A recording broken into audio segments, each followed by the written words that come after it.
Bonjour à toutes et à tous, je suis Laurent Goldstein. Bienvenue sur Humain, le podcast qui nous invite à partager un moment de la vie de personnalités comme vous, comme moi, comme nous. Tous ont accepté de faire un bout de chemin avec moi pour vous partager durant 1 heure leur humanité à travers la singularité de leur parcours et de leur chemin de vie. Bonne écoute!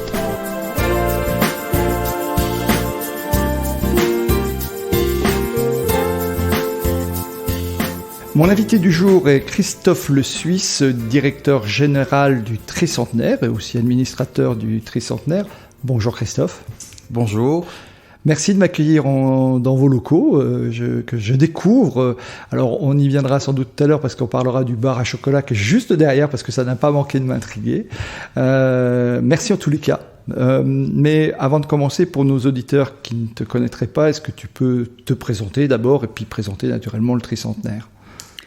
Voilà, donc moi je m'appelle Christophe Le Suisse, je suis d'origine belge, entre-temps j'ai pris aussi la nationalité luxembourgeoise, donc je fais déjà un peu une petite partie de l'Europe, et j'ai eu la chance de pouvoir être à un moment donné amené à croiser le chemin du Tricentenaire, dans 10 jours ça fera 26 ans, et d'être accueilli par un conseil d'administration dont le président m'a dit ton principal défaut c'est ton âge et ça va se corriger avec les années. Donc 26 ans plus tard, je ne sais pas si c'est corrigé, mais l'âge oui en tout cas. Oui, on progresse naturellement, le changement est permanent et si on ne fait rien, on change quand même, ne serait-ce qu'avec l'âge, quoi. Tu aimes être définir comme un entrepreneur social. Tout à fait, parce que je pense que la notion n'est pas souvent utilisée pour les travailleurs sociaux, mais on peut tout à fait avoir une vraie valeur ajoutée pour la société en étant créateur de valeur, mais sans avoir l'aspect de rentabilité bien sûr, mais l'aspect lucratif n'est pas là puisque tout ce qu'on peut dégager comme profit va être réinvesti dans le projet social, quoi. Ouais. Alors, est-ce qu'on peut parler un peu du Tricentenaire, puisque voilà, donc que nos auditeurs puissent découvrir le Tricentenaire pour ceux qui ne le connaîtraient pas. Alors, le Tricentenaire est en France, on dit une association 1901, donc c'est une ASBL ici à Luxembourg, association sans but lucratif, qui a été créée en 78 par des parents d'enfants en situation de handicap, des membres de l'Église luxembourgeoise et des notables, on va dire. Pour, dès le départ, soulager des familles qui avaient en leur sein une personne en situation de handicap, un enfant, et offrir des lits de répit, de l'accueil temporaire. Aujourd'hui, plus de 40 ans plus tard, nous sommes dans l'accompagnement d'à peu près 400 personnes, avec 350 collaborateurs, des bénévoles, et dans divers services de l'hébergement, de l'accueil de jour, une agence de voyage spécialisée. Nous sommes dans les locaux d'ailleurs, l'agence de voyage, oui. Du 3-2-1 vacances. Et puis... Et là, ce sont des vacances spécifiques pour les personnes handicapées, c'est ça ? Voilà, ce sont des vacances qui sont organisées avec des professionnels du Tricentenaire et des bénévoles, pour accompagner des personnes en situation de handicap ou à mobilité réduite. D'accord. Voilà. On s'est rendu compte, plusieurs familles nous disaient oui, on nous renseigne un hôtel qui est accessible, mais il n'y a plus rien autour de l'hôtel qui est accessible. Donc nous avons fait toutes des recherches sur les différentes possibilités de voyage, non seulement adaptées, mais accompagnées. Ah, c'est chouette. Nous totalisons pratiquement 3000 heures de bénévolat par an, ce qui est, bon, évidemment... 2020-2021 sont un peu particuliers puisque tout a été freiné dans le voyage avec le Covid, mais c'est un peu plus de 10 ans maintenant et c'est une vraie réussite. Oui. Oui, alors parce que la particularité du Tricentenaire, c'est qu'il y a des salariés, voilà, on en parlait il y a un instant, et il a eu une forte croissance d'ailleurs, cette ASBL a une forte croissance, et des bénévoles. Oui. Donc nous avons une trentaine de bénévoles qui s'engagent, alors ça peut être 2 heures par semaine pour venir faire de la lecture avec les personnes, ou ça peut être d'accompagner plusieurs séjours à l'étranger de 3-4 jours avec un groupe de 5 personnes. D'accord. Et donc le Tricentenaire, c'est pas uniquement de l'hébergement. Il y a, tu le disais tout à l'heure, il y a de la formation, mais il y a des ateliers adaptés, c'est ça ? Tout à fait, oui. Donc depuis 2008, nous avons aussi une société coopérative. Et une imprimerie, je crois. Voilà, une imprimerie, une chocolaterie qui est bien connue au pays, un atelier thé, un atelier bière, un atelier épices, l'imprimerie bien sûr que tu as cité. Ouais. Et donc nous employons là à peu près aujourd'hui 53 personnes donc qui sont salariées en situation de handicap avec une douzaine d'encadrants. D'accord. Alors comment t'es arrivé, comment t'en es arrivé à devenir directeur général et administrateur de cette belle institution ? Parce que c'est le parcours de l'homme qui nous intéresse. Voilà, bien sûr. Non, mais c'est une rencontre. J'ai eu, comme je disais d'entrée de jeu, la chance d'être accueilli. Moi, j'avais traversé 2 fois le Luxembourg pour aller en vacances. Je savais juste dire moyenne. Comme nous tous. Voilà. Et j'ai été accueilli par un conseil d'administration. À l'époque, nous étions, je crois que j'étais le 14e salarié de l'association. Et il cherchait un jeune travailleur social qui voulait s'investir et développer les services. Et, parce qu'à la base, tu étais travailleur social, en fait. Alors, à la base, je suis de formation assistant social. Et puis, voyant le développement de la SBL en 2000-2001, j'ai repris un master en gestion des ressources humaines à l'IAE de Nancy. Oui. Parce que je me disais qu'il fallait non seulement m'ouvrir l'esprit, mais aussi avoir des bases un peu plus solides en gestion, en développement, en innovation. Et par la suite, je l'ai complété par 2 diplômes en coaching, qui est un sujet que tu connais bien, à l'ICHEC à Bruxelles, donc la Haute École Commerciale de Bruxelles, et puis à l'Institut de Coaching de Genève, parce que dès le départ, je me suis dit que je n'arriverai à rien en termes d'amélioration de la qualité de vie des personnes en situation de handicap si je n'arrivais pas à ce que les conditions de vie au travail de mes collaborateurs soient optimales.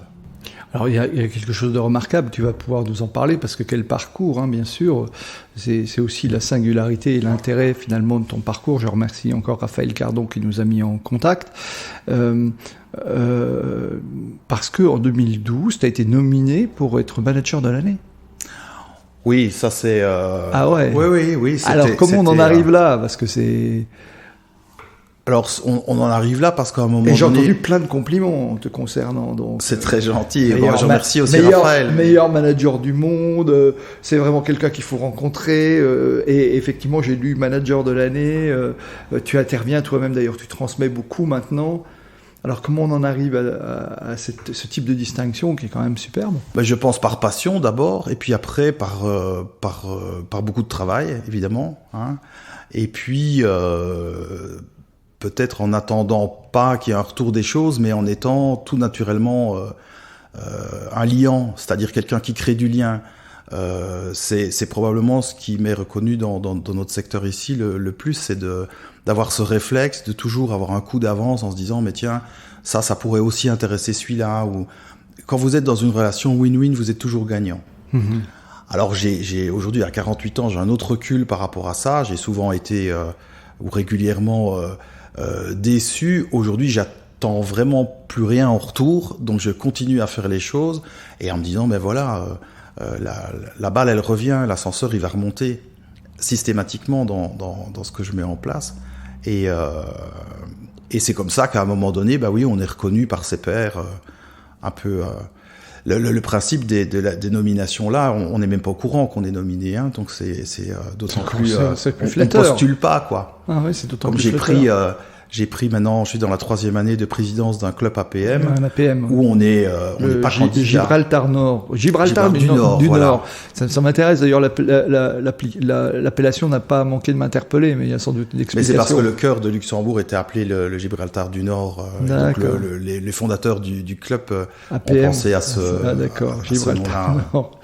D'accord, oui, tu présides un club APM, donc qui est pour le développement du management. Tout à fait, donc c'est l'évolution de l'entreprise par l'évolution du dirigeant. Et j'ai eu la chance par là à nouveau d'avoir tout à fait des contacts avec le monde hors social et des soins, jusqu'à rencontrer plusieurs fois le conseil d'administration à Paris, d'avoir des discussions vraiment d'un tout autre ordre. Et curieusement, ça n'a posé aucun problème quand on m'a demandé d'entrer dans ce club. Il y a une question de veto et tout. Ça n'a pas posé de problème aux membres de se dire, tiens, oui, on va aussi accueillir quelqu'un qui est issu du domaine non lucratif. Et puis, même au bout je suis dans ma 13e année d'APM, et donc ça fait 3 ans que mes pères m'ont élu président. Donc, c'était une belle reconnaissance personnelle, même si ça demande un engagement quand même important aussi après. Alors, tu vas me penser un petit peu têtu, je reviens quand même. Qu'est-ce qui fait ta marque de fabrique? Tu dis que tu n'étais pas informé sur la nomination en tant que manager de l'année, que tu as été reconnu par tes pairs puisque tu as été accepté dans ce club APM assez fermé quand même, faut le dire. Et puis maintenant tu en es président. C'est quoi la touche Christophe le Suisse? Ça va paraître un peu bateau, mais c'est ne pas se prendre au sérieux et faire les choses sérieusement. Ouais, c'est avoir être sérieux sans se prendre au sérieux. Voilà, avoir ce côté humour belge qui est parfois même décapant, mais tout en étant conscient du contexte dans lequel je me trouve. Et après, il y a ce côté, oui, je bosse beaucoup et je mets tout ce que je peux avec beaucoup de bienveillance dans les projets que je mène ou auxquels je contribue. Comment ça se passe alors est-ce qu'il y a quelque chose de particulier dans ton management qui fait que tu es reconnu comme un manager, alors on va dire dans le jargon, on dirait un manager coach ou quelque chose où finalement l'humain compte beaucoup pour toi? Comment est-ce que tu arrives à mettre ça en place et comment est-ce que c'est compatible avec l'environnement dans lequel on est, qui est souvent assez contraint, avec beaucoup d'exigences et encore, j'ai presque envie de dire, encore plus dans le milieu médico-social? Oui, ce sont des vraies convictions. Depuis tout petit, mes parents le diraient, je suis allergique à l'injustice. Depuis jeune étudiant, j'ai mis en place le premier conseil participatif de l'école sociale, j'ai été président de mouvement de jeunesse, etc. Je crois qu'il y a cette particularité chez moi qu'on a ou qu'on n'a pas, donc après voilà. Et puis il y a cette... pour prendre une autre citation, on l'attribue à Mandela, mais je ne sais pas si c'est vraiment le cas, c'est tout ce qui est fait pour nous, sans nous et contre nous.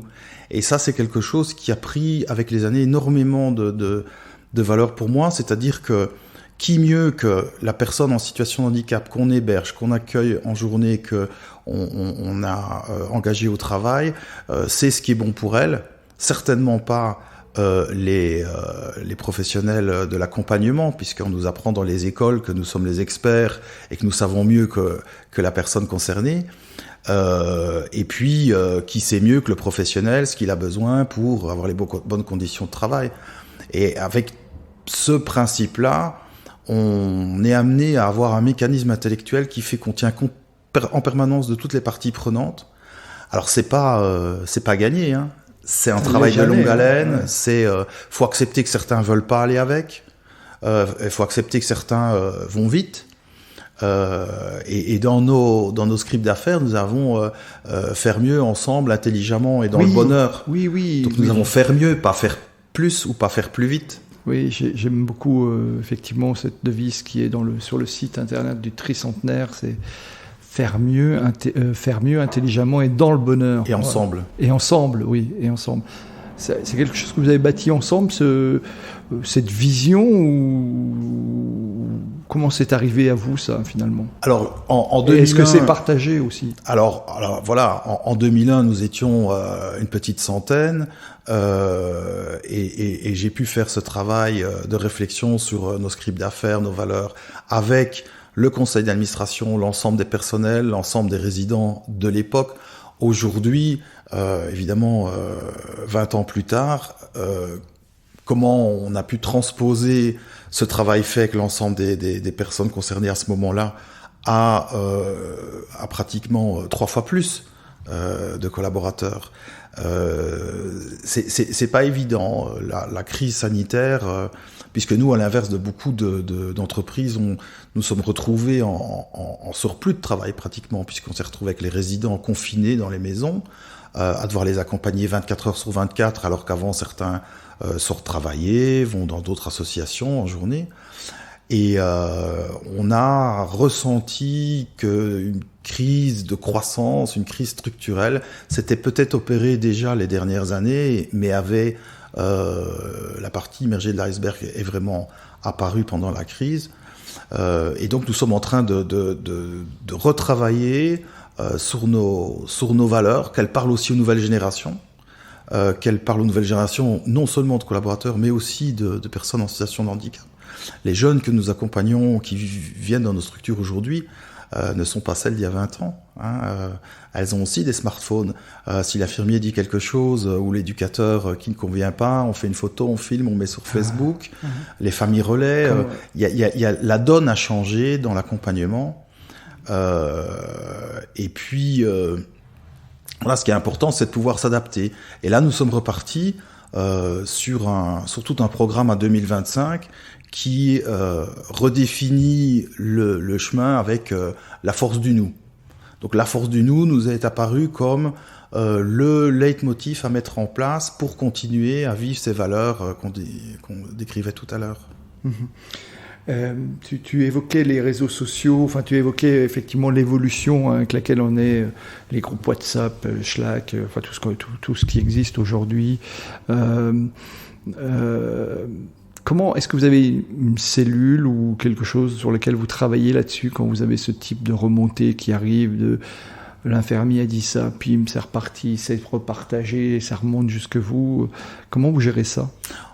Alors curieusement, on les utilise aussi, évidemment, les réseaux sociaux. On a un groupe WhatsApp interne, on a un tribook pour tricentenaire sur Facebook, où sont les collaborateurs. On a Zuzumen au Facebook, donc en français, ce serait ensemble sur Facebook avec les résidents, les usagers, les familles. Mais voilà, on a une personne qui est chargée de la communication et qui veille aussi à modérer les propos, à suivre. Maintenant, non seulement on n'est pas à l'abri, mais on ne limite pas d'ailleurs qu'il pourrait. Ce qu'on essaye, c'est de faire de la sensibilisation sur ce qui est contre-productif, par exemple. Si vous avez à un moment donné des parents qui se plaignent qu'un nouveau bâtiment ne se construit pas assez vite, ou ça agace plutôt les politiques au lieu de nous soutenir à construire, quoi. Donc il y a parfois des choses comme ça où il faut pédagogiquement expliquer que ça peut ne pas servir la cause, quoi. D'accord. Mais est-ce qu'il y a, vous en saisissez, c'est-à-dire vous travaillez ça en équipe, comment ça fonctionne, le mode de fonctionnement au quotidien? J'ai envie de dire, vous avez l'équipe est importante autour de toi, comment ça fonctionne? J'ai le sentiment qu'il y a beaucoup de choses qui se font collectivement, mais... Oui. On essaye au maximum d'impliquer chaque fois les personnes concernées. Maintenant, l'équipe des services support ou du siège, c'est une vingtaine de personnes. Mais là, on va retrouver une équipe de comptables, une équipe RH pour la formation, la paye, etc. Un service qualité innovation, une chargée de projet, et ces personnes-là créent le lien aussi entre les différents dans les projets entre les différentes personnes.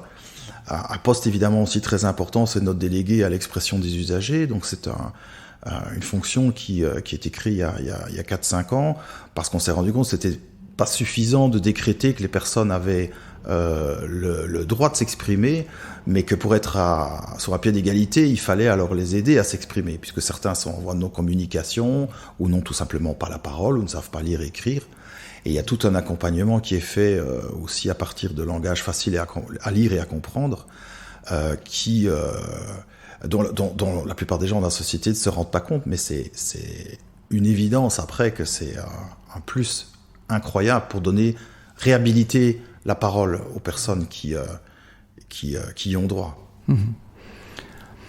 Ça fait 20 ans maintenant que, parallèlement à ça, tu fais de la formation toi-même, en fait, t'accompagnes, tu t'es formé au coaching. Bon, alors tu le fais pas à temps plein, mais tu le fais de manière occasionnelle.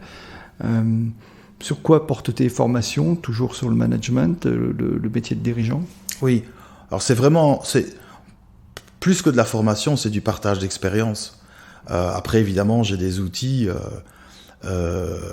j'ai un module sur la propre entreprise performante, donc ce concept franco-québécois qui part de l'acceptation que chacun ait une propre entreprise performante dans un système. Et j'ai eu la chance de pouvoir former les cadres en interne avec Marielle Bréas, qui est non seulement ingénieure en système, mais qui est elle-même non-voyante. Donc il y avait une dimension supplémentaire évidemment pour nous d'avoir une formatrice qui était concernée par une situation de handicap.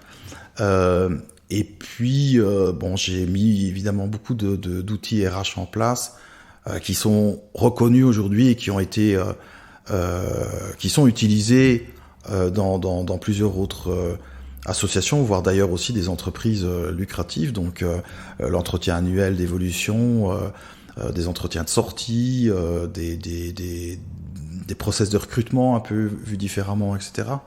Donc c'est un dada, et le fait de pouvoir le partager au Luxembourg, mais aussi en France ou en Belgique, c'est vraiment ça fait partie de ce que j'estime devoir rendre, et puis de ma passion.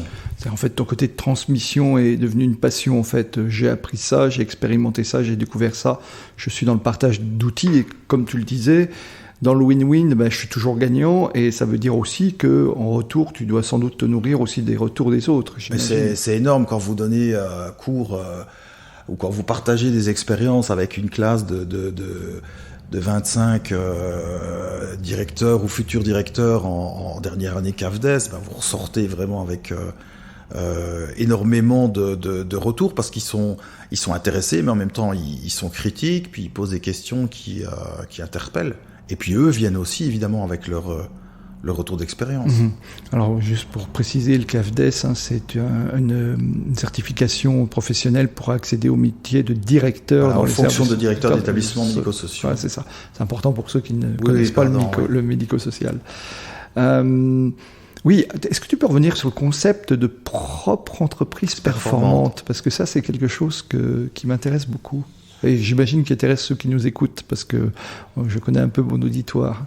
Oui, donc en fait, donc ça part vraiment du fait que dans tous les systèmes, il y a des couples de clients-fournisseurs, et qu'on est à la fois client et à la fois fournisseur, et que la gestion de la clarté qui est tellement importante. On parle souvent de problèmes de communication, et j'aime bien cette notion de gestion de la clarté, que ce soit clair de qui fait quoi, quand, avec qui, pourquoi, etc. Et donc la propre entreprise performante dépose un concept de 9 questions de gestion. Et ce qui m'a très fort intéressé, c'est, j'en parlais donc avec Marielle Bréas, on a travaillé sur le laboscope. Le laboscope, ça vient de labor en latin et scopei en grec, qui est l'observation du travail. C'est une auto-description de fonction qui est évolutive. Et donc c'est la personne dans le système qui fait évoluer ce dont elle a besoin pour bien faire sa mission, et comment elle va pouvoir la faire pour servir au mieux les autres.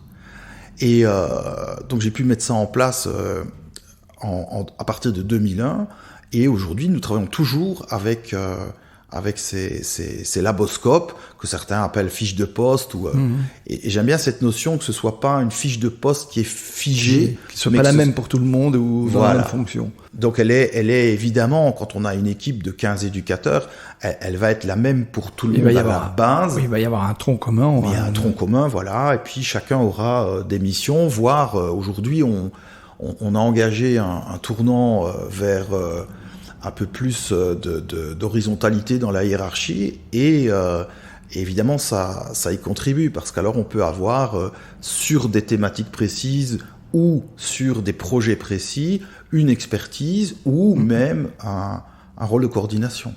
D'accord. Ça veut dire aussi que le salarié prend une part active dans l'évolution ou la redéfinition du contour de son poste.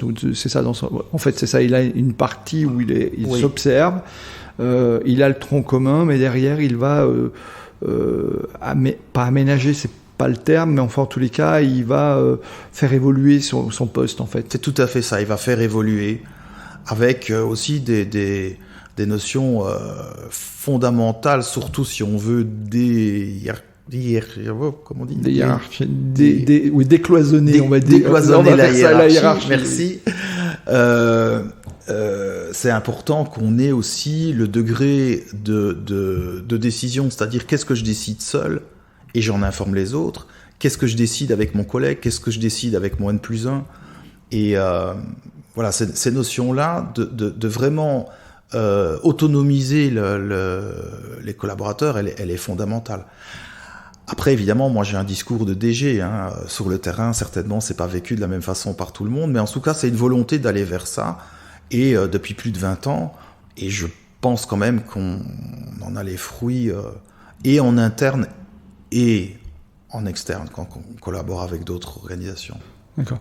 Alors, deux questions me viennent qui sont la première, et il y a un domaine où tu parlais de décloisonnement de la hiérarchie. Dans mon champ d'observation, j'ai vu 2 domaines où la hiérarchie est très puissante et un où ça l'est particulièrement. C'est l'industrie, naturellement, mais alors, maintenant ça tend aussi à évoluer, mais dans le domaine social, j'ai trouvé que la hiérarchie était très cloisonnée. Le travailleur social parlant encore de son chef, faut aller voir le chef. C'est encore des endroits finalement on ne trouve plus beaucoup ailleurs, et on a l'impression même qu'entre le chef de service éducatif et le directeur, il y a encore un monde d'écart et entre le directeur et le DG, tu en parlais un instant. Et là, j'ai l'impression que c'est un peu différent chez vous. C'est peut-être le côté faire ensemble, puisque tu en parlais. Enfin, ta volonté, c'est de décloisonner. Et tu parlais effectivement de ce travail sur l'observation de mon poste de travail. Et ça passe bien, je veux dire, voilà, dans l'environnement, c'est quelque chose qui... Tu arrives à faire en sorte qu'il y ait un décloisonnement de la hiérarchie, ou où tu sens encore que ça peut être marqué à quelques endroits? Alors ça l'est certainement marqué à quelques endroits. Après, ce qui compte, c'est que les gens voient du sens. À partir du moment où la personne elle a compris qu'en fonctionnant autrement, elle en a un gain, elle est acquise à la cause. Ouais. Hein.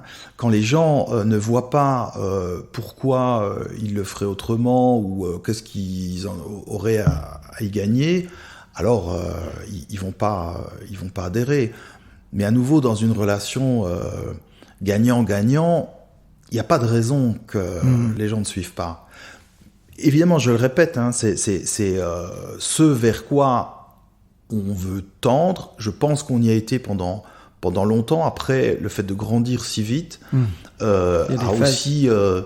des phases de digestion de la croissance, peut-être. Oui, tout à fait. C'est une crise de croissance à un moment donné qui fait que on peut perdre cette proximité et donc parfois ne plus avoir la main mise sur comment chacun vit, et ça peut aller très vite parce qu'évidemment chacun a son passé, a ses expériences, et les gens qui arrivent chez nous ne sont pas nécessairement habitués à ce modèle de management. Donc il y a à attraper les nouveaux sans oublier les anciens.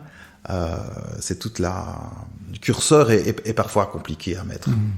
Alors la deuxième question me vient. Tu as évoqué il y a quelques instants les processus de recrutement. Est-ce qu'il y a un processus puisque tu l'enseignes aussi dans tes formations, et est-ce qu'ici vous avez un processus de recrutement particulier?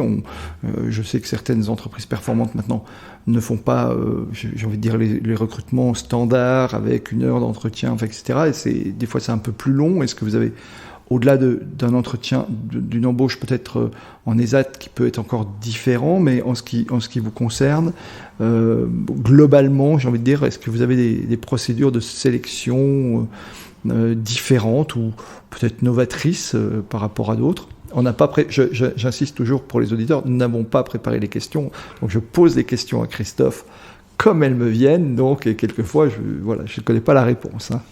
Et donc, moi, j'essaye de répondre au vol. Alors, il y a évidemment la phase de recrutement sur dossier et tout ça qui va être assez habituelle.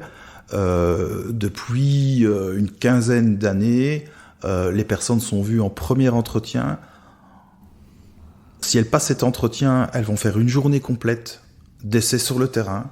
C'est-à-dire qu'elles puissent se rendre compte si elles sont faites pour la mission qu'on veut leur confier, et nous, évidemment, de voir si les compétences sont là, si la personne est apte. Et puis, il y aura le dernier entretien qui sera alors la conclusion d'un contrat selon le poste ouvert, oui, CDD, oui, CDI. bien sûr. Mais il y a cette particularité. Alors, je dirais deux choses. C'est que pratiquement tous nos process, recrutement, évaluation, formation, sont aussi en lien justement avec ce laboscope. Et donc, les questions vont être orientées dès le premier entretien pour voir si la personne... alors, elle peut pas partager les valeurs, puisqu'elle fait pas encore partie de la boîte, mais si elle tend vers ces valeurs, si elle est prête à s'engager activement aussi dans la démarche. Hein, beaucoup de gens préfèrent être consommateurs plutôt qu'acteurs. Et ça, il faut leur laisser, mais nous avons besoin d'avoir un certain pourcentage aussi qui tire avec, pas uniquement le management, mais des gens de terrain qui sont des relais et qui peuvent dire à un moment donné, non, cette manière de le faire, c'est du no-go, on va continuer comme ça. D'accord. Et donc ça commence évidemment au recrutement. D'accord. Et puis on a des entretiens d'étonnement, hein, c'est très intéressant au bout de 3 mois, 6 mois, pouvoir demander à la personne, mais tiens, t'es dans tel service, est-ce qu'il y a des choses qui te choquent? Ah ben moi avant je faisais comme ça, pourquoi vous n'avez jamais pensé?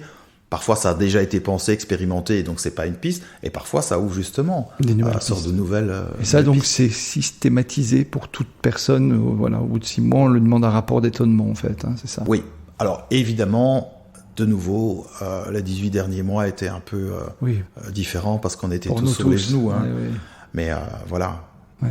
D'ailleurs, comment vous l'avez géré cette crise Covid qui nous a tous frappés? Alors, parce que vous aviez deux problématiques en fait. Vous avez la problématique de l'hébergement, hein, et il y a vous savez quoi, 120 lits, une centaine de lits, hein, donc il y a l'hébergement qu'il a fallu. Où là, de fait, il y a sans doute des personnes qui ont été confinées pour le coup. Et puis, il y a les ateliers. On parlait de l'imprimerie, etc., agence de voyage. Comment est-ce que ça a été géré? Comment vous l'avez géré? Et comment vous avez su faire face, finalement, à cette situation? Là, justement, on sort d'une analyse SWOT des 18 derniers mois de gestion de la crise. Et il y a plusieurs vraies interrogations.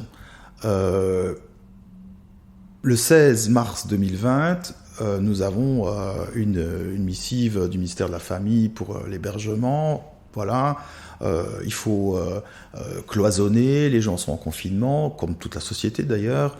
Et puis du ministère du Travail, les ateliers d'inclusion seront fermés jusqu'à nouvel ordre.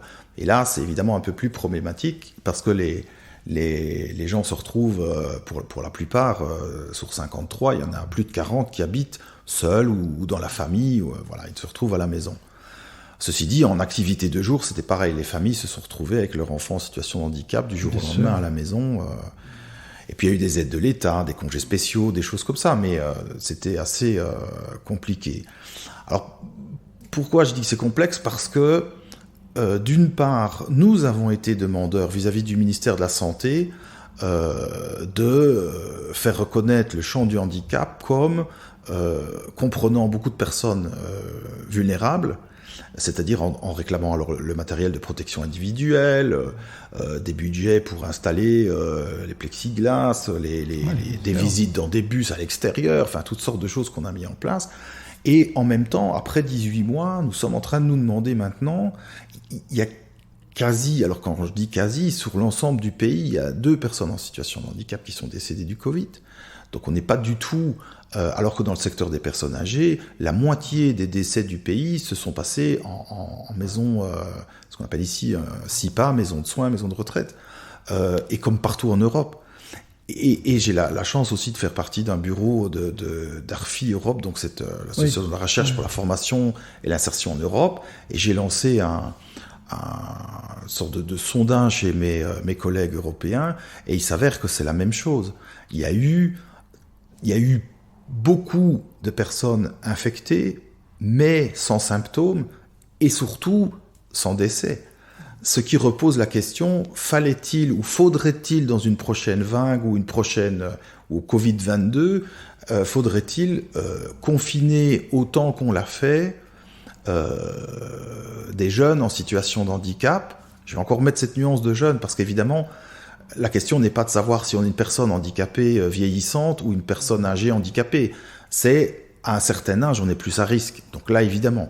Mais pour les plus jeunes, est-ce que parce qu'on a eu un accident de moto, on est tétraplégique, on a 23 ans, on ne doit plus aller travailler pendant 3 mois et on reste dans sa chambre parce qu'il y a le Covid? Aujourd'hui, on manque de recul. Personnellement, je pense que non. Et donc, on ne ferait plus les choses de la même façon. D'accord. Ça veut dire il y aurait sans doute une adaptation où on continuait à voir comment on pouvait travailler, parce qu'effectivement, ça a été un peu brutal pour tout le monde, mais je peux imaginer effectivement, par rapport à ce que tu décris, que les personnes et les familles ont dû se retrouver en grande difficulté, et qu'il y a sans doute il a fallu sans doute pour vous gérer la difficulté, j'imagine, les remontées que vous deviez avoir. Bien sûr. Ouais. Oui, quand vous avez des résidents qui vous disent mais tu te rends compte, moi ça fait 15 ans que je suis confiné dans mon corps. Aujourd'hui, je peux même plus participer à me promener dans la rue, à sortir. C'est encore tout à fait autre chose que toi ou moi. Ah ouais, je comprends. Alors, 2 choses on a un point commun, on en a d'autres, mais j'en ai trouvé un, c'était membre de la Ligue des optimismes luxembourgeois. Moi, je suis membre de la Ligue des optimismes français, donc voilà, on a un point commun, c'est sur l'optimisme. Tu te définis comme un éternel optimiste, en fait. Oui, mais je pense que c'est ce que je disais tout à l'heure, quand on a la passion, quand on vit avec... Et puis comment pas l'être quand on a la chance de côtoyer comme moi des personnes qui finalement, on a l'impression qu'elles ont tout perdu, que le temps s'est arrêté, et puis en fait pas du tout. Et la force, par exemple, dans nos ateliers, ça a été de mettre cet accent non pas sur la situation de handicap, mais sur les compétences des personnes et la qualité des produits qui sont à même de produire. À la chocolaterie, nous avons des jeunes qui aujourd'hui non seulement sont autonomes sur des postes de travail, mais sont même en capacité d'apprentissage pour d'autres qui arrivent dans les ateliers. Ça, c'est extraordinaire. Les gens... C'est-à-dire qu'ils sont en capacité de transmettre leur savoir. Absolument. Leur savoir, leur enthousiasme, on a toujours les congés collectifs au mois d'août. On a plusieurs personnes qui n'aiment pas cette période-là parce qu'elles préfèrent venir au travail que d'être seules à la maison. Et donc, quand tu côtoies ces gens-là, tu peux pas ne pas être optimiste. Ça m'empêche pas de râler. Hein. Je pense que c'est tout à fait autre chose.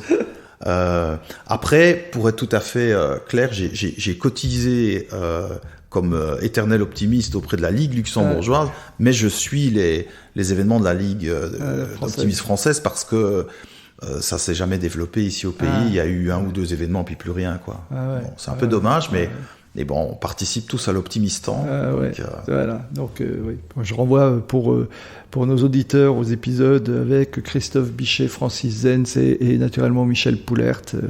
Voilà, et d'autres grands optimistes vont bientôt arriver à ce micro aussi, donc c'est aussi des bons moments partagés. Alors venons, tu parlais du chocolat, on est derrière moi dans le dos, alors bien sûr c'est une émission audio, mais j'ai dans le dos le bar à chocolat. Qu'est-ce que c'est que ce bar à chocolat alors ? Alors le bar à chocolat... Il est fermé aujourd'hui. Hein. Oui, il est fermé le lundi. il est ouvert depuis 5 ans. Et c'est finalement la vitrine de nos ateliers qui se trouve alors à Bissonne, dans un zoning artisanal. Et ici, nous sommes en plein cœur d'une petite ville qui est dans la banlieue de Luxembourg, et qui s'appelle Walferdonge. Et donc ce bar, quand on a eu l'occasion de racheter le bâtiment ici pour le transformer, une partie en habitat adapté, une partie bureau, et puis l'agence 321 Vacances dont on parlait, on a réalisé qu'on avait une belle surface commerciale. C'est un ancien restaurant, et donc il a été aménagé en bar à chocolat. Nous avons aujourd'hui 3 serveuses et 2 serveuses en situation de handicap, plus le fait que les ateliers, le centre de formation qui est adjacent aux ateliers, envoie des stagiaires pour du learning by doing, puisque nous avons encore d'autres projets. Ouais. Et donc, ils viennent se mettre en situation de prise de commande, de service. Voilà. D'accord, ils viennent apprendre ici leur métier. Alors, C'est quoi la spécialité du bar à chocolat alors? Alors c'est non seulement les parce qu'il y a le thé aussi, donc j'imagine que vous pouvez boire du thé aussi. Vous faites du thé. Oui, donc nous avons deux axes principaux, enfin ou trois je dirais. Le premier c'est le fair trade, donc c'est le respect des travailleurs d'ici et d'ailleurs. Hein, c'est vraiment ancré dans nos valeurs. Pour une grande partie de notre gamme de chocolat, de thé, d'épices, c'est le bio. Et puis bien sûr le local. Donc, nous travaillons avec d'autres associations. Il y a une association avec des jeunes en situation d'handicap intellectuel qui a des serres avec des fraises, etc. Ben, nous utilisons leurs produits pour les ganaches des pralines, pour la glace. Alors, nous avons aussi des glaces. Ça fait aussi glacier, ouais, si je veux oui, bien tout manger à une fait. glace, Oui. c'est possible. Et donc c'est vraiment évidemment très chouette d'avoir cette vitrine qui met en avant les produits des ateliers. Et à nouveau, pourquoi pas simplement les ateliers du Tricentenaire, mais Chocolat du Cœur, c'est une boîte à part entière, c'est une société à risque limité. Et on est administrateur délégué d'ailleurs. Hein. Voilà, tout à fait. Le fait d'avoir créé de nouvelles entités m'a amené à avoir l'administration déléguée des différentes entités du groupe, mais ça n'empêche que c'est d'abord pour mettre des personnes en situation de handicap dans du milieu ordinaire, ce qui est très rare à arriver à faire, sauf qu'ici, puisque nous créons le milieu ordinaire, évidemment, ça reste un milieu ordinaire bienveillant. C'est top. Et donc, toute personne peut venir, là, les personnes qui passent dans la rue ici peuvent s'arrêter quand l'établissement est ouvert, venir passer un moment agréable ici au bar à chocolat, en fait. Tout à fait, oui. C'est un peu le principe du salon de thé, sauf que nous, on l'a appelé bar à chocolat. Ouais, c'est très beau, je le dis pour Merci, oui, c'est très sympa. Décoré avec goût, en tout cas. Oui, c'est très beau. Tu fais aussi des formations, enfin, j'aime pas trop le terme, mais tu fais des conférences aussi, tu es conférencier, voilà, tu fais beaucoup de choses. Hein. Tu as fait plusieurs publications d'ailleurs sur le handicap et la bienveillance, la bientraitance. Pardon, oui. Je corrige, la bientraitance qui est très importante dans le milieu.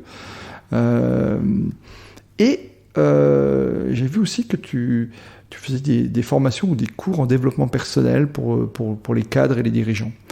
Tu peux nous en dire un mot rapidement ?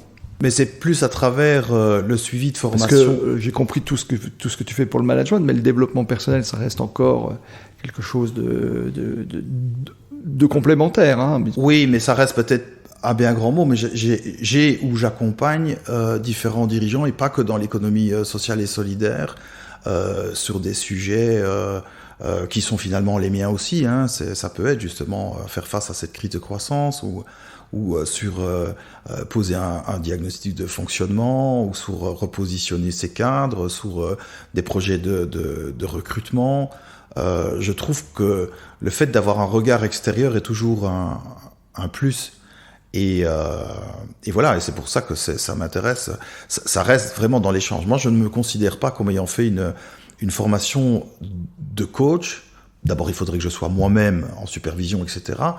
Je suis pas dans cette démarche-là. Par contre, j'aime beaucoup cette notion de manager-coach, c'est-à-dire une posture de coach dans son management, hein, qui est pas toujours facile, mais à nouveau, c'est ne pas penser qu'on a la solution pour l'autre, ne pas penser qu'on est plus compétent, qu'on est meilleur que l'autre. C'est vraiment pas le propos. Ça demande, je trouve personnellement, la première qualité d'un coach, mais qui devrait être la qualité de tous les managers ou des dirigeants, c'est l'humilité. Bien sûr. Hein. Et donc, c'est à partir de là que tu peux être vraiment dans l'écoute. Les affaires reprennent à l'agence de voyage. Voilà, il y a des petites interruptions. C'est les joies, non pas du direct, mais de l'enregistrement direct. Voilà. Et donc, mais Christophe revient tout de suite. Il a fait basculer la ligne. Merci. Donc oui, on parlait de ça.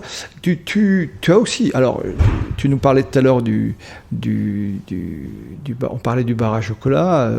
Ça doit être quelque chose qui te passionne, toi, qui est un peu dont l'une des passions est la cuisine, parce que j'ai découvert que tu avais deux passions, la lecture et la cuisine. Oui, bien sûr. Hein, on dit 9 personnes sur 10 aiment le chocolat et la 10e ment. Ouais. Donc le chocolat passionne tout le monde. également les apprentis cuisiniers. Oui, moi je suis fasciné par nos 4 maîtres chocolatiers, ce savoir-faire. J'ai découvert aussi, puisque depuis maintenant pratiquement 20 ans, nous avons aussi une cuisine centrale où nous avons donc des chefs cuisiniers, des aides cuisinières, une pâtissière, etc. Mais j'ai découvert que chaque métier est très très pointu. Tous les chocolatiers ne sont pas glaciers, les pâtissiers ne sont pas chocolatiers. Enfin, il y a vraiment là un univers que je ne connaissais pas et que j'ai découvert avec énormément de fascination. C'est vraiment des compétences spécifiques dans les domaines un vrai métier. Des vrais métiers très très impressionnants. C'est fascinant. Et d'ailleurs, on fait des ateliers où on reçoit des classes, mais qu'on reçoive des classes de l'école primaire ou du lycée ou des groupes d'adultes de Rotary Club ou autres. Tout le monde est très impressionné par les compétences spécifiques qu'il faut avoir dans ces métiers-là. Mais toi, c'est plutôt une passion, un hobby, la cuisine. Ah oui, moi, Et le vin. C'est un hobby. Alors oui, le vin aussi, bien sûr. Ça va avec. D'ailleurs, je suis impatient qu'on puisse reprendre les dégustations vin, chocolat, whisky, chocolat. Ah, d'accord. Revenons au développement personnel. Tout à l'heure, je l'évoquais, mais quel conseil donnerais-tu, même si les conseilleurs ne sont pas les payeurs?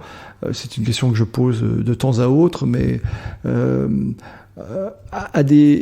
J'avais tout à l'heure un manager qui était en ligne avec un manager avant d'arriver qui est en arrêt pour épuisement professionnel, etc. Quels seraient tes conseils, toi, ceux en tous les cas que tu retransmets, puisque tu parles beaucoup de partage d'expérience avec l'humilité je te rejoins sur cette qualité essentielle. Moi, je dis toujours que c'est la deuxième, la première restant le discernement, c'est-à-dire voir clair en soi aussi, en soi-même, et voir clair dans l'autre. Mais ça, c'est chacun son approche, mais je suis absolument d'accord avec toi sur l'humilité. Quel conseil, toi, donnerais-tu à quelqu'un et tu dois sans doute en côtoyer, dans tous les cercles que tu accompagnes, qui vivent des difficultés professionnelles, de stress. Je parle beaucoup aux managers, on en a beaucoup sur la place. Comment tu les accompagnes et quels conseils tu peux leur donner sur bien gérer les situations de crise? Avec ton regard, naturellement. Oui, moi je n'ai pas eu l'occasion d'accompagner, je ne sais pas si je me sentirais compétent d'accompagner quelqu'un qui est en burn-out, par exemple. Bien qu'on a eu des experts APM qui disaient aussi que c'est pas tellement un soutien psychologique qu'il faut à ce moment-là, mais c'est vraiment retrouver son corps. On est tout à fait d'accord. Voilà. Non, mais alors j'ai mal formulé. On est bien sur la prévention. Oui. Après, on sait bien que psychologues et médecins prennent le relais, et c'est tout à fait normal puisque le corps a donné l'alerte. Il faut voir d'où vient l'usure professionnelle. Après, je pense vraiment que de pouvoir se recentrer sur soi, sur les autres, c'est-à-dire de vraiment être à l'écoute de son équipe s'il s'agit de problèmes d'équipe. Oui. Ça peut être des problèmes. Moi, j'ai des collègues pour le moment qui ont énormément souffert des récentes inondations, qui se sont retrouvés avec toutes les archives de la boîte complètement noyées. Enfin, des choses auxquelles la crise sanitaire en est une, mais on va se préparer à des crises climatiques. Et il est temps qu'on puisse réagir et faire autrement. Et faire autrement, c'est aussi se préparer à tout ce stress. Je pense que moi, ce qui m'a permis, par exemple, de traverser plus sereinement que je ne l'aurais peut-être pensé presque 2 ans là, de crise sanitaire, c'est le fait d'avoir pu suivre au jour le jour comment les résidents vivaient les choses, comment les collaborateurs les vivaient. Et c'est dans cet échange-là que quelque part, peut-être on se dit mais ça prend du temps, c'est ça qui use. Non, je crois pas que c'est ça qui use. Ça rêgère. Oui, parce qu'on reçoit de l'énergie en retour de l'autre. C'est clair. Ce qui use, c'est Il y a aussi une phrase qui dit le mal qui n'est pas arrivé, enfin le malheur qui n'est pas arrivé, quel mal tu nous as fait. Et parfois on se met dans des situations soi-même qui n'ont même rien à voir avec ce qui se passe sur le terrain ou chez ses équipes ou voilà. Et encore une autre phrase auquel moi je pense souvent, c'est que le cri est souvent supérieur à la douleur. C'est que en tant que manager ou en tant que membre de la direction, on est un peu des réceptacles à tout ce qui ne va pas, presque des poubelles, si j'oserais dire, de tout ce qui ne marche pas. Et il faut pas prendre ça comme d'abord comme quelque chose de personnel, mais aussi comme une catastrophe. Ça fait partie, il faut en être conscient, et donc ça n'est pas énergivore. Ça nous permet quand même de pouvoir continuer à fonctionner. C'est-à-dire en fait de dissocier la fonction de la personne. Je ne suis pas, même si je fais mon travail, ouais, je ne suis pas ma fonction, on est bien d'accord, et quand je suis ici, je suis en mission, et donc la personne qui pourrait me remonter, et on le sait aujourd'hui, les gens sont quelquefois beaucoup plus attentifs à la forme qu'au fond, et donc effectivement tu parlais tout à l'heure du petit détail qui va pas, ou je sais pas moi, le poste de travail mal positionné, ou que sais-je encore, ou le voyage qui était pas, il faisait pas beau, et donc les gens sont pas contents, mais on n'y peut rien. On n'y peut rien, et donc c'est d'être en capacité à bien dissocier le mécontentement qui s'adresse à la fonction, et moi en tant qu'individu qui suis naturellement différent, même si j'habite la fonction, c'est clair. Oui. Quelqu'un peut vous dire aujourd'hui la soupe était dégueulasse. Non. La soupe était bonne, mais il n'aime pas les brocolis, ouais, donc la soupe n'était pas bonne pour lui. C'est ça, ouais. C'est juste une perception des choses, en fait. Bien sûr. Quels sont les projets à venir, ou les tiens en particulier? Quels sont tes projets? Le tricentenaire a beaucoup progressé, tu le disais tout à l'heure, vous faites plus de 25 millions d'euros de chiffre d'affaires, enfin, pour une ASBL, c'est très important, beaucoup de salariés. C'est quoi les projets? Alors, les tiens et ceux du tricentenaire, voilà. Je les dissocie. Oui, alors les miens, bien qu'ils soient évidemment liés au tricentenaire, c'est ce qu'on s'est fixé là en juillet, c'est-à-dire à l'horizon 2025, la coproduction, donc c'est-à-dire vraiment que les projets soient co-construits, co-évalués avec toutes les parties prenantes, ce soit devenu une réalité pour tous, donc ce soit plus un objectif, mais que ce soit devenu une évidence. Il y a Berkane qui dit tous les projets passent par une phase où c'est n'importe quoi, c'est dangereux, et après c'était une évidence. Et je pense vraiment, enfin j'ai pas encore trouvé de contre-exemple, donc voilà, et je pense que c'est, en tout cas ça c'est mon souhait. Je pense que j'aurais réussi une étape importante, personnelle et de ma carrière professionnelle si c'est comme ça en 2025. Après les projets du tricentenaire, c'est le 4 octobre, on va poser la première pierre d'un nouveau service d'hébergement, donc c'est un investissement d'un peu plus de 20 millions d'euros. Il y aura 40 chambres individuelles en 5 groupes de vie, 20 places pour des enfants et des jeunes en situation de polyhandicap pour de l'accueil de jour. Et puis, nous avons un projet de création d'une microbrasserie, c'est-à-dire qu'il y a une commune qui a... c'est un projet que j'avais lancé avec le maire de la commune il y a maintenant 15 ans, et il se fait que le brave monsieur qui s'occupait du café du village est parti en maison de retraite il y a maintenant 4 ans, et donc la commune a racheté le café et nous le transmet en amphithéose pour 99 ans, et donc nous allons réhabiliter ce café de village mais en microbrasserie, c'est-à-dire que la bière que nous produisons pour le moment elle est brassée dans une brasserie au nord du pays, qui nous a créé une bière pour annoncer notre projet. Mais là, il sera question de vraiment brasser la bière et la servir avec repas et tout. Oui. C'est une sur le même d'emplois, concept que le bar à chocolat qui va se retrouver là, en fait. Absolument, t'as tout compris. C'est formidable. Oui. Ouais. D'où le training au bar à chocolat de futurs bien sûr, serveurs et serveuses qui vont travailler ici. Pour continuer sur le tricentenaire, pardon, j'ai sous les yeux la charte du bénévolat. Comment on devient bénévole au tricentenaire? Parce que, voilà, on a naturellement des auditeurs un peu partout, mais on en a pas mal sur le Grand-Duché aussi. Et comment est-ce qu'on vient bénévole au tricentenaire et pourquoi? Qu'est-ce qu'on y fait? Tu en as parlé tout à l'heure un tout petit peu. Des fois, c'est 2 heures par semaine ou des choses comme ça. Et voilà. Et comment on devient bénévole au Tricentenaire? Voilà. Alors c'est beaucoup le bouche à oreille. Ouais. Évidemment, nous sommes présents aussi sur les réseaux sociaux pour faire de l'appel à bénévolat. Nous sommes aussi membres de l'agence du bénévolat. D'ailleurs, ça a été reporté 2 fois avec le Covid, mais nous serons dans les 3 premières associations à recevoir le mérite du bénévolat, c'est-à-dire vraiment le fait qu'on a formé une coordinatrice au bénévolat, elle-même avec l'association Info Handicap forme les bénévoles, c'est-à-dire ne devient pas non plus bénévole qui veut, il y a vraiment aussi un entretien de recrutement pour le bénévole. Il y a des attentes auxquelles on tient, comme par exemple si on s'engage à accompagner un voyage, une colonie par an, ben voilà, c'est 3-4 jours, c'est fait. Si on s'engage à faire du bénévolat toutes les semaines, 1 heure avec une personne en particulier, ça doit être tenu parce que sinon la personne elle va en souffrir évidemment. Il y a énormément d'attachement. Dans la relation en fait. Dans la relation. Donc il faut pouvoir évaluer avec notre coordinatrice ce qu'on est prêt à investir comme temps, ce à quoi on peut s'engager. Après il y a les aléas de la vie qui font que. Mais ou par exemple on a un étudiant en dernière année éducateur qui a dit moi je peux venir une demi-journée 1 fois par mois.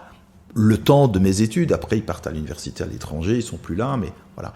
On a vraiment de tous les horizons et on communique aussi pas mal pour donner envie à d'autres. On a fait toute une série d'entretiens avec des bénévoles et où eux s'expriment sur ce que ça leur apporte évidemment.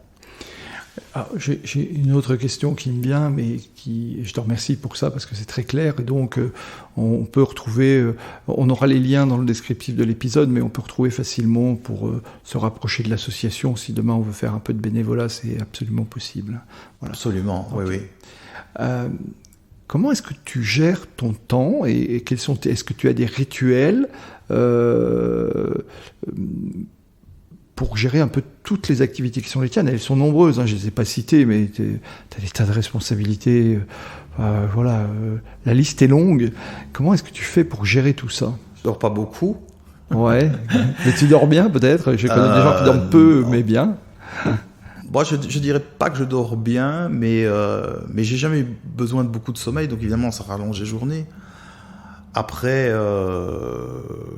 ce qui est important, c'est je ne fais non plus rien dans lequel je ne peux pas m'investir à fond. Après, c'est vrai qu'il reste beaucoup d'activités. C'est-à-dire que tu ne prends pas de responsabilité que tu ne peux pas assumer jusqu'au bout, on est d'accord. Où je suis... Ou que tu ne te sens pas disponible. Oui. Parce que je suis sollicité encore pour d'autres choses, où je me dis non, ou alors ce sera ce temps à ce moment-là, ou voilà. Mais j'ai pas de recette, je fais les choses avec plaisir. Souvent, on me dit, mais tu prends des congés pour donner cours ou pour suivre Oui, parce que ça fait partie de ce qui me redonne de l'énergie. J'aime ça. Voilà, c'est... Oui, c'est-à-dire que ce que tu vas faire ou tes enseignements, tu vas les prendre sur tes temps de congés personnels, en fait. Absolument, oui, ça c'est clair. Oui. Ah, d'accord. Oui. C'est-à-dire que tu prends bien ton métier de DG qui t'occupe à 100 et quelques pourcents sans doute, mais... Quand tu fais des activités connexes, la formation, l'accompagnement, les conférences, tu le prends sur ton temps de congé. Oui. Je me suis imposé 2 choses. La première, c'était de prendre ça sur mes congés, même si je pense que tous les gens en poste de direction devraient redonner une partie de leur temps dans la formation et ça devrait faire partie. Mais moi, c'était la première chose, c'est que ce soit dans mes congés. Et 2, que ce ne soit pas... évidemment, pour certaines activités, je suis rémunéré et ça part dans une association qui s'occupe d'enfants en Haïti parce que je voulais pas me retrouver dans une situation où je l'aurais fait pour en retirer de l'argent. Sinon, c'est après, c'est la course. Je comprends. En fait, ce que tu dis, c'est que quand tu es rétribué, tu reverses pour cette association qui s'occupe d'enfants défavorisés. Pour ne pas que je le fasse avec l'intérêt financier derrière. Et du coup, oui, tu deviens toi-même donateur pour une association à côté. C'est formidable. Tu as des rituels, alors tu dors pas beaucoup, tu viens de le dire, mais est-ce que tu as d'autres rituels dans ta journée de travail ou de manière générale, certains méditent, toi, est-ce que tu as des choses comme ça ou qui t'occupent ou est-ce que tu prends la journée comme elle vient? J'ai une demi-heure de trajet à peu près, entre une demi-heure, 3/4 d'heure le matin. Souvent le soir, il est plus tard, donc ça roule, mais c'est un moment où je suis pas trop musique ou radio, je suis dans mes pensées et je me cale sur... c'est le moment de la réflexion. Ouais, ce que j'ai vu que j'avais dans l'agenda, bien sûr, il y a toujours des imprévus, mais c'est un moment où j'arrive à... On a tous une certaine forme d'intelligence, évidemment, je vais pas le nier, mais moi j'ai une chance particulière, c'est d'avoir une grande mémoire. Et donc... je suis capable de te ressortir, il y a 6 mois, tu m'as dit tel chiffre. Et donc ça aide aussi dans la capacité de traiter un grand volume de données ou d'activités. D'accord. Ça, je pense que c'est une chance. Donc c'est pas beaucoup dormir, réfléchir beaucoup en voiture, et puis après le reste, les choses se déroulent normalement. J'ai compris tu faisais beaucoup les choses avec passion, tu viens de leur dire en disant je prends pas d'engagement dans lequel je ne peux pas m'engager à fond, hein, voilà, tu n'as pas dit à 100%, c'est moi qui l'ai rajouté, à fond, donc c'est ça en fait. Hein. Oui. D'accord. Magnifique. Merci beaucoup Christophe. Les questions rituelles de la fin d'épisode, la première c'est quel livre nous recommanderais-tu s'il n'y en avait qu'un seul, lequel serait-il? Alors c'est un livre d'Isaac Getz que j'ai eu la chance de rencontrer 2 fois. C'est l'entreprise altruiste, s'enrichir en donnant tout. Ça c'est ce qui est écrit sur la jaquette en petit. Et je pense que c'est un peu aussi, je pense, le fil conducteur de mon propos dans notre discussion. C'est que quand on est dans la relation win-win, on a tout compris, on a tout gagné. Et ce que Isaac décrit dans son livre avec force d'exemple, c'est que il est temps de se rendre compte qu'on s'enrichit encore plus quand on enrichit aussi l'autre. Et comme je pense que l'humain ne changera pas par rapport au profit, lui, il a vraiment compris ce qu'il fallait montrer aux investisseurs, c'est que en investissant dans l'humain de l'autre côté du projet, parce qu'il y a beaucoup d'exemples aussi qui rejoignent le fair trade, hein, dont nous on est défenseurs, c'est évidemment que ce sera encore plus enrichissant pour celui qui va dans ce sens-là. Magnifique. Qui me recommanderais-tu d'inviter à ce micro? Alors j'ai beaucoup réfléchi et je pense que une personne dont je suis proche et qui est assez proche du tricentenaire, j'ai expliqué pourquoi, c'est Nicole Dochen, qui est la directrice des ressources humaines d'une des belles banques de la place luxembourgeoise, qui est la Banque de Luxembourg. Et alors pourquoi Nicole? Parce que je pense, et je ne connais pas tout ce qu'elle a fait au niveau RH, développement durable et RSE à la Banque de Luxembourg. Par contre, ça fait une quinzaine d'années qu'elle a été partie prenante de l'équipe qui a lancé le programme Helfen, qui veut dire en français aider ceux qui aident, et qui part du principe que les salariés de la Banque de Luxembourg qui sont engagés socialement, caritativement, dans le sport, etc., peuvent être aidés par la banque, mais alors pas simplement avec un chèque, mais aussi avec du bénévolat de compétences, avec des choses très innovantes. Et voilà. Et donc, moi j'ai rencontré Nicole dans l'équipe de la Banque de Luxembourg avec d'autres, et ça fait une quinzaine d'années que le jour de la grande fête des familles, il y a une équipe de la banque qui vient comme bénévole nous aider à organiser, à servir, à permettre qu'il y ait un bon moment pour les résidents. Et c'est évidemment aussi une sorte de bénévolat. Mais après, ça part vraiment d'une volonté de la Banque de Luxembourg et bien sûr de leur DRH de se mettre au service des associations d'économie sociale et solidaire. Sympa, c'est beau. Tu as le mot de la fin pour conclure? En tout cas, un grand merci de t'être déplacé jusqu'ici. C'était un plaisir d'avoir cette discussion. Et puis, j'espère que tu auras une fois l'occasion de visiter oui. nos structures, notre chocolaterie en tout cas. Avec grand plaisir. Tu m'en as fait la proposition, je la saisis au vol. Bien sûr, avec grand plaisir. Merci encore une fois de ton accueil ici à Val-Ferdange, dans les locaux du Tricentenaire, au siège. Voilà, je vous invite à vraiment venir voir le bar à chocolat pour ceux qui sont dans le coin. C'est vraiment quelque chose qui vaut le déplacement. À très bientôt. Au revoir Christophe. Au revoir Laurent, merci.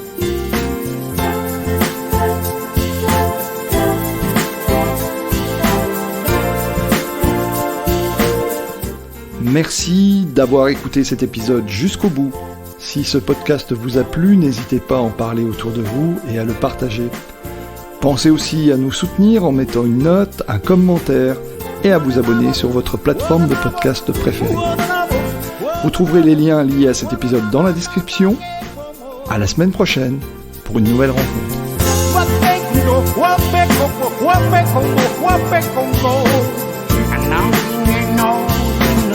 Stick it up, stick it up,